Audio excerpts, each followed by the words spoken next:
আসসালামু আলাইকুম, আমি রিমা। আমাদের বাড়িতে অনেক দিন পরে মেহমান আসছে।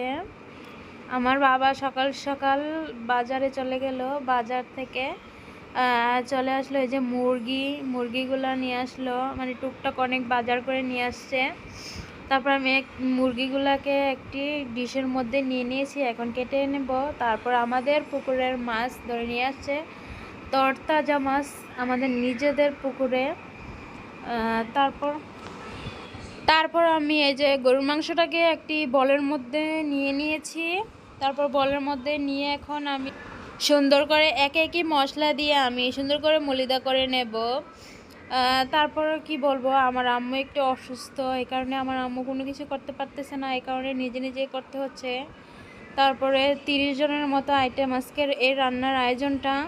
তারপরে আমি একে একে মশলাগুলো দিয়ে অলরেডি আমার মাংসটা মলিদা করা হয়ে গেছে। এখন আমি 5 মিনিটের জন্য এটাকে আমি রেখে দেবো, মানে ঢেকে দেবো আর কি অ্যাকচুয়ালি। তারপর আমি এখন রোস্টগুলোকে একটু হলুদ একটু লবণ দিয়ে মেখে নিলাম।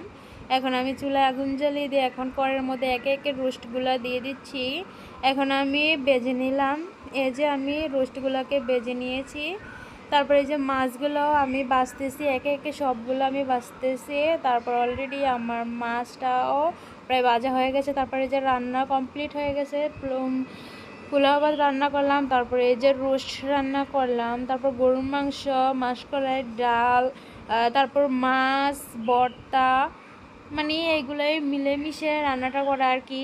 বেশি কিছু করতে পারি নাই, নিজে করেছি। আম্মুর শরীর অসুস্থ, তাই খাওয়া দাওয়ার ভিডিওটা করতে পারলাম না, কাজ করতে করতে বিজি।